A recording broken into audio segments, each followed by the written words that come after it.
viewers, welcome to my channel. I'm your educator Akashdeep Kaur Brad. Today we will do the next literary terms pertaining to poetry: heroic couplet, rhyme, hyperbole and understatement. Heroic couplet. It is a traditional poetic form of two rhyming lines written in iambic pentameter.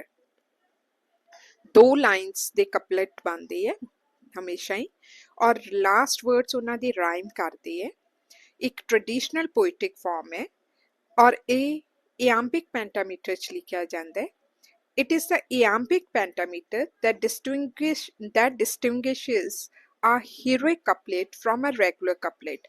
Regular couplet ਤੇ heroic couplet ਵਿੱਚ ਇੱਕ ਹੀ difference ਹੁੰਦਾ ਹੈ ਕਿ ਜਿਹੜਾ heroic couplet ਹੈ ਉਹਦੇ ਵਿੱਚ iambic pentameter ਹੁੰਦਾ ਹੈ ਜਿਹਦਾ ਕੀ ਮਤਲਬ ਹੈ ਕਿ ਹਰੇਕ ਲਾਈਨ ਦੇ ਵਿੱਚ ਟੋਟਲ 10 syllables ਹੁੰਦੇ ਹੈ ਪਹਿਲਾ ਕੀ ਹੋਊਗਾ unstressed syllable which will be followed by the stressed syllable.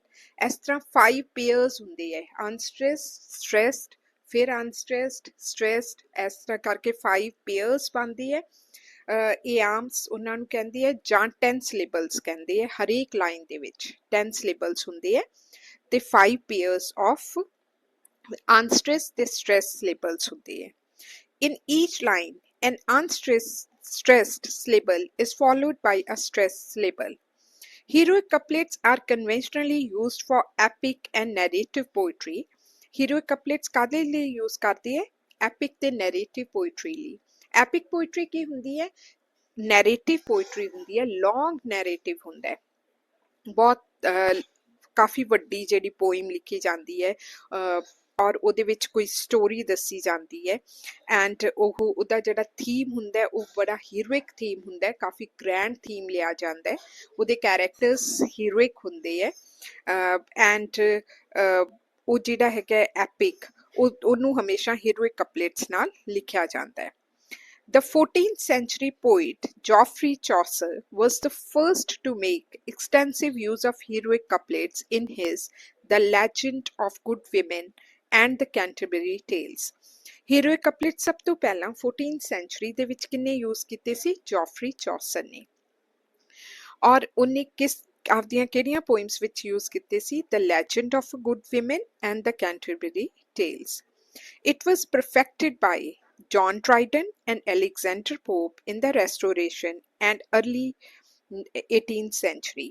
ਤੇ ਇਸ ਤੋਂ ਬਾਅਦ ਇਹਨੂੰ ਹੋਰ ਜ਼ਿਆਦਾ ਸਹੀ ਤਰ੍ਹਾਂ ਕਿੰਨੇ ਯੂਜ਼ ਕੀਤਾ ਸੀ ਜੌਨ ਡਰਾਈਡਨ ਨੇ ਤੇ ਅਲੈਗਜ਼ੈਂਡਰ ਪੋਪ ਨੇ ਕਿਹੜੀਆਂ ਏਜਸ ਦੇ ਵਿੱਚ ਰੈਸਟੋਰੇਸ਼ਨ ਏਜ ਜਿਹੜੀ ਕਿ 17th century ਮੰਨੀ ਜਾਂਦੀ ਹੈ ਐਂਡ ਅਰਲੀ 18th century ਦੇ ਵਿੱਚ It was commonly used to convey lofty and serious themes as well as themes of heroism.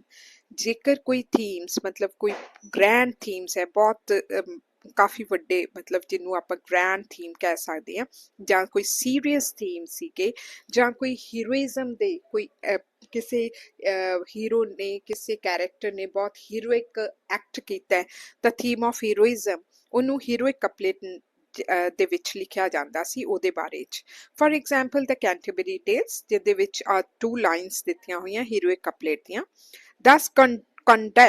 Thus conduct won the prize when courage failed and eloquence over brutal force prevailed. Hanji, now we'll do the next literary term that is rhyme. The term rhyme is derived from the Greek word hymnos, which means a song of praise. Hymnos ਇੱਕ Greek word ਹੈ ਜਿਹਦੇ ਤੋਂ word ਹਾਈਮ ਬਣਿਆ ਹੈ ਔਰ ਇਹਦਾ ਕੀ ਮਤਲਬ ਹੁੰਦਾ ਹੈ ਕਿਸੇ ਦੀ ਪ੍ਰੇਜ਼ ਕਰਨੀ ਔਰ ਉਹ ਪ੍ਰੇਜ਼ ਕਿਹਦੀ ਕੀਤੀ ਜਾਂਦੀ ਹੈ hymn is a song of praise sung in a religious service ਕਿਸੇ ਰਿਲੀਜੀਅਸ ਧਾਰਮਿਕ ਮੌਕੇ ਤੇ ਹਾਈਮ ਗਾਈਆਂ ਜਾਂਦੀਆਂ and is address to a deity ਕਿਸੇ ਮਤਲਬ deity means deity prominent figure or personification ਕਿਹਦੀ ਪ੍ਰੇਜ਼ ਵਿੱਚ ਇਹ ਸੌਂਗ ਗਾਏ ਜਾਂਦੇ ਹੈ ਗੋਡ ਦੀ ਪ੍ਰੇਜ਼ ਵਿੱਚ ਕਿਸੇ ਪ੍ਰੋਮੀਨੈਂਟ ਫਿਗਰ ਦੀ ਪ੍ਰੇਜ਼ ਵਿੱਚ ਜਾਂ ਪਰਸੋਨੀਫਿਕੇਸ਼ਨ ਲਾਈਕ ਸਨ ਹੈ ਸਾਨੂੰ ਉਹ ਮਤਲਬ ਪਰਸਨ ਐਜ਼ ਅ ਪਰਸਨ ਪੂਜਣ ਲੱਗ ਜਾਣਗੇ ਤਾਂ ਉਹਦੇ ਲਈ ਗਾਉਣਗੇ ਔਰ ਫॉर द ਕਿਸੇ ਟਰੀ ਲਈ personification ਕਿਸੇ tree ਨੂੰ ਉਹ as a ਕੋਈ ਆਪਦਾ ਦੇਵਤਾ ਮੰਨ ਕੇ ਉਹਦੇ ਲਈ ਗਾਉਣ ਲੱਗ ਜਾਣਗੇ, ਮਤਲਬ ਉਹਨੂੰ ਪੂਜਣ ਲੱਗ ਜਾਣਗੇ, ਦੇਵਤਾ ਨੇ ਉਹਨਾਂ ਟਰੀ ਨੂੰ ਜਿਵੇਂ ਪੂਜਣ ਲੱਗ ਜਾਣਗੇ ਜਾਂ ਕਿਸੇ ਹੋਰ ਕਿਸੇ ਚੀਜ਼ ਨੂੰ ਪੂਜਣ ਲੱਗ ਗਏ ਔਰ ਫਿਰ ਉਹਦੀ ਪ੍ਰੇਜ਼ ਦੇ ਵਿੱਚ ਗਾਉਣ ਲੱਗ ਗਏ। ਨੈਕਸਟ ਹੈਗਾ ਹਾਈਮਸ ਆਰ ਫਾਊਂਡ ਇਨ ਮੈਨੀ ਰਿਲੀਜਨਸ ਇਨਕਲੂਡਿੰਗ ਏਂਸ਼ੀਅੰਟ ਗ੍ਰੀਕ ਦੇ ਵਿੱਚ, ਸਿੱਖੀਜ਼ਮ ਵਿੱਚ, ਹਿੰਦੂਇਜ਼ਮ ਵਿੱਚ ਹਾਈਮਸ ਜਿਹੜੀਆਂ ਸਾਨੂੰ ਮਿਲਦੀਆਂ। ਹਾਈਮਸ ਆਰ ਯੂਜੂਅਲੀ ਸਿੰਪਲ ਹੁੰਦੀਆਂ ਐਂਡ ਦੇ ਆਰ ਜੈਨੂਅਲੀ ਉਹਨਾਂ 'ਚ ਇਮੋਸ਼ਨਸ ਹੁੰਦੇ ਹੈ, ਪੋਇਟ੍ਰਿਕ ਹੁੰਦੀਆਂ ਐਂਡ ਲਿਟਰਰੀ ਇਨ ਸਟਾਈਲ। ਸਟਾਈਲ ਉਹਨਾਂ ਦਾ ਲਿਟਰਰੀ ਹੁੰਦਾ ਪਰ ਉਹਨਾਂ ਦੀ ਵਿੱਚ ਜਿਹੜੀ ਕੁਆਲਿਟੀ ਹੈ ਉਹਨਾਂ ਦੀ ਜਾਂ ਉਹਨਾਂ ਦੀ ਆਈਡੀਆਜ਼ ਦੀ ਕੁਆਲਿਟੀ ਜਿਹੜੀ ਉਹ ਸਪਿਰਿਚੁਅਲਿਜ਼ਮ ਨਾਲ ਕੰਸਰਨਡ ਹੁੰਦੀ ਹੈ, ਧਾਰਮਿਕ ਹੁੰਦੀ ਹੈ, ਇਨ ਦ ਪ੍ਰੇਜ਼ ਆਫ ਗੋਡ ਹੁੰਦੀ ਹੈ। Then, for example, Amazing Grace, John Newton the poem ਹੈ ਜਿਹੜੀ ਕਿ ਇੱਕ ਹਾਈਮ ਦੀ ਐਗਜ਼ਾਮਪਲ ਹੈ।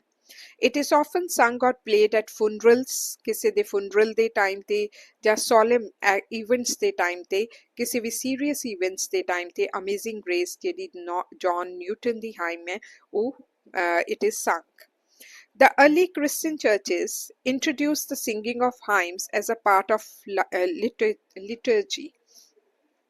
ਪਹਿਲਾਂ ਕ੍ਰਿਸਚਨ ਚਰਚਿਸ ਵਿੱਚ ਵੀ ਮਤਲਬ ਰਿਲੀਜੀਅਸ ਪਰਪਸ ਦੇ ਲਈ ਸਭ ਤੋਂ ਪਹਿਲਾਂ ਹਾਈਮਸ ਗਾਉਣੀਆਂ ਸ਼ੁਰੂ ਕੀਤੀਆਂ ਗਈਆਂ। Some of these consisted of the paraphrases of Old Testaments ਤੋਂ ਲਈਆਂ ਗਈਆਂ ਜਾਂ ਸਾਮ ਤੋਂ ਲਈਆਂ ਗਈਆਂ, which means religious ਜਿਹੜੀਆਂ ਸੀਗੀਆਂ religious songs ਸੀਗੇ ਉਹ ਗਾਏ ਜਾਂਦੇ ਸੀ ਜਿਹੜੀ ਕਿ Old Testament ਬਾਈਬਲ ਦੀ ਜਿਹੜਾ Old Testament ਹੈ ਉੱਥੋਂ ਲਈਆਂ ਗਈਆਂ ਸੀ। Renaissance period. The writing of religious hymns also continued through the Renaissance. Renaissance ਜਿਹੜਾ ਸੀਗਾ period ਉਹਦੇ ਵਿੱਚ ਵੀ 16th century ਵਿੱਚ ਵੀ hymns ਗਾਈਆਂ ਜਾਂਦੀਆਂ ਸੀ ਤੇ ਸਪੈਂਸਰ ਇੱਕ well known ਹੈ, he is well known for such literary hymns ਜਿਹਨੇ ਕਾਫੀ hymns literary hymns ਲਿਖੀਆਂ।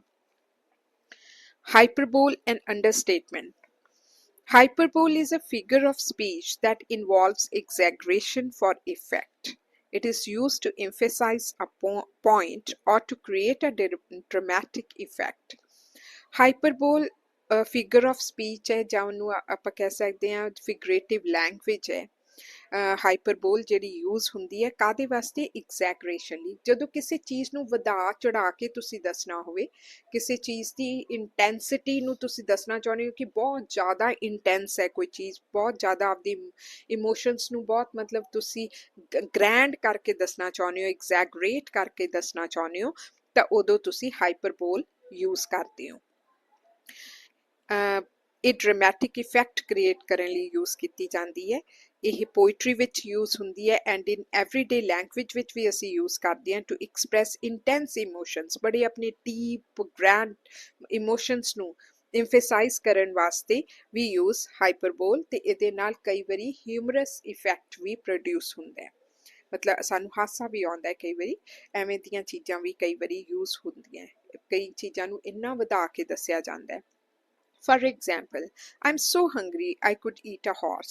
ਮੈਨੂੰ ਇੰਨੀ ਭੁੱਖ ਲੱਗੀ ਹੈ ਕਿ ਮੈਂ ਇੱਕ ਘੋੜੇ ਨੂੰ ਵੀ ਖਾ ਸਕਦਾ ਹਾਂ, ਇੱਕ ਹਾਰਸ ਨੂੰ ਵੀ ਖਾ ਸਕਦਾ। ਸੋ ਇੰਟੈਂਸਿਟੀ ਦੇਖੋ, ਉਹ ਦੱਸਣਾ ਤਾਂ ਇਹ ਚਾਹੁੰਦਾ ਕਿ ਮੈਨੂੰ ਬਹੁਤ ਜ਼ਿਆਦਾ ਭੁੱਖ ਲੱਗੀ ਹੈ, ਪਰ ਉਹ ਕਿਵੇਂ ਐਕਸਪ੍ਰੈਸ ਕਰ ਰਿਹਾ ਹੈ? ਐਗਜ਼ੈਗਰੇਸ਼ਨ ਨਾਲ ਆਪਣੇ ਆਪ ਨੂੰ ਕਿ I could eat a horse.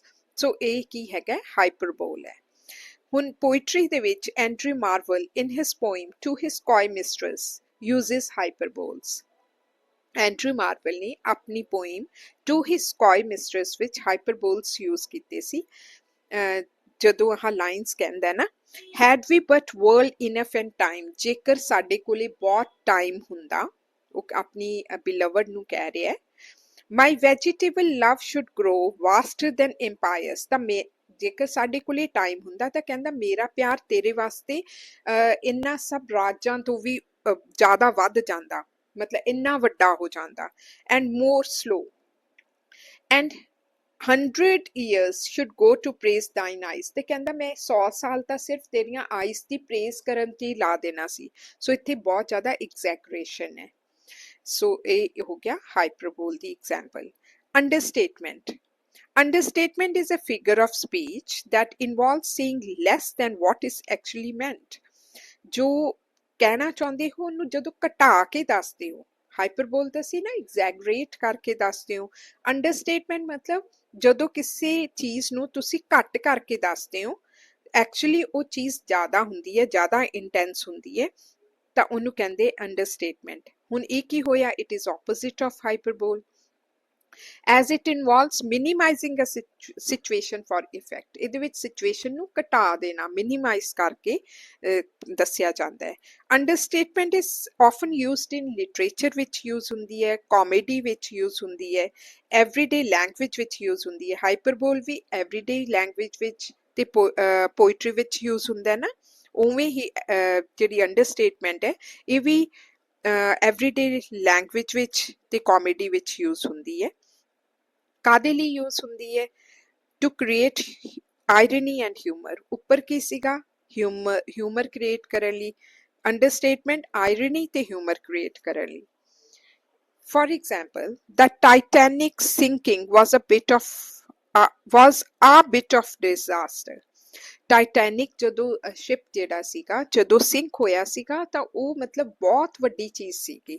ਜਦੋਂ ਕਿ ਇੱਥੇ ਕੀ ਲਿਖਿਆ ਹੋਇਆ, the Titanic sinking was a bit of disaster, ਮਤਲਬ ਡਿਜ਼ਾਸਟਰ ਸੀਗਾ, ਬਹੁਤ ਮਤਲਬ ਨੁਕਸਾਨ ਹੋਇਆ ਸੀ, ਪਰ ਲਿਖਿਆ ਕਿ ਆ ਬਿਟ ਮਤਲਬ ਬਹੁਤ ਥੋੜਾ ਜਿਹਾ, ਇੱਕ ਤਰ੍ਹਾਂ ਦਾ ਬਹੁਤ ਥੋੜਾ ਜਿਹਾ ਨੁਕਸਾਨ ਸੀ। ਸੋ ਇਹ ਕੀ ਹੈ, ਐਕਚੁਅਲੀ ਬਹੁਤ ਜ਼ਿਆਦਾ ਵੱਡਾ ਨੁਕਸਾਨ ਸੀਗਾ, ਪਰ ਜਿਹਨੂੰ ਕਿ ਕਿਹਾ ਗਿਆ ਅ ਬਿਟ ਆਫ ਡਿਜ਼ਾਸਟਰ। ਸੋ ਅੰਡਰਸਟੇਟਮੈਂਟ ਹੈ ਇਹਦੇ ਵਿੱਚ। ਪੋਇਟਰੀ ਦੇ ਵਿੱਚ ਦੇਖੀਏ ਤਾਂ Robert frost poem, short poem fire and ice, ਇਹਦੇ ਵਿੱਚ ਅੰਡਰਸਟੇਟਮੈਂਟ ਯੂਜ਼ ਹੋਈ ਹੈ। ਉਹਦੇ ਵਿੱਚ ਅੰਡਰਸਟੇਟਮੈਂਟ ਯੂਜ਼ ਕਰਦਾ ਹੈ ਉਹ to tell the end of the world, ਕਿ ਦੁਨੀਆ ਦਾ ਅੰਤ ਹੋਊਗਾ। ਇਸ ਚੀਜ਼ ਨੂੰ ਉਹ ਬਹੁਤ ਘਟਾ ਕੇ, ਬਹੁਤ ਮਿਨੀਮਾਈਜ਼ ਕਰਕੇ ਸਿਚੁਏਸ਼ਨ ਨੂੰ ਦੱਸਦਾ ਹੈ। Some say the world will end in fire, some say in ice। ਕਹਿੰਦਾ ਕਿ ਕੁਝ ਕਹਿੰਦੀ ਹੈ ਕਿ ਦੁਨੀਆ ਫਾਇਰ ਪਲੇਸ ਬਣ ਜਾਊਗਾ, ਮਤਲਬ ਫਾਇਰ ਸਾਰੇ ਪਾਸੇ ਅੱਗ ਹੀ ਅੱਗ ਹੋਊਗੀ, and the world will and.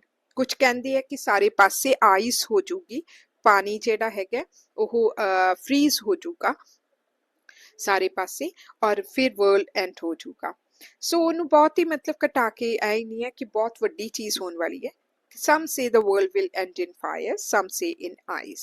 Understatement is used here to draw readers' attention to the fact this poem is quite serious। ਇਹ ਹੁਣ ਅੰਡਰਸਟੇਟਮੈਂਟ ਇੱਥੇ ਯੂਜ਼ ਕੀਤੀ ਗਈ ਹੈ ਤਾਂ ਕਿ ਰੀਡਰ ਦੀ ਅਟੈਂਸ਼ਨ ਇਸ ਪੋਇਮ ਵੱਲ ਜਾਵੇ ਤੇ ਨਾਲ ਹੀ ਉਹਨੂੰ ਇਸ ਫੈਕਟ ਦਾ, ਇਸ ਸੱਚਾਈ ਦਾ ਪਤਾ ਲੱਗੇ ਕਿ ਇਹ ਪੋਇਮ ਕਾਫੀ ਸੀਰੀਅਸ ਹੈ, ਕੋਈ ਸੀਰੀਅਸ ਪੋਇਮ ਹੈ, ਪਰ ਇਹਦੇ 'ਚ ਯੂਜ਼ ਕੀ ਕੀਤਾ ਗਿਆ? ਅੰਡਰਸਟੇਟਮੈਂਟ। That's all for today. Kindly like and subscribe my channel.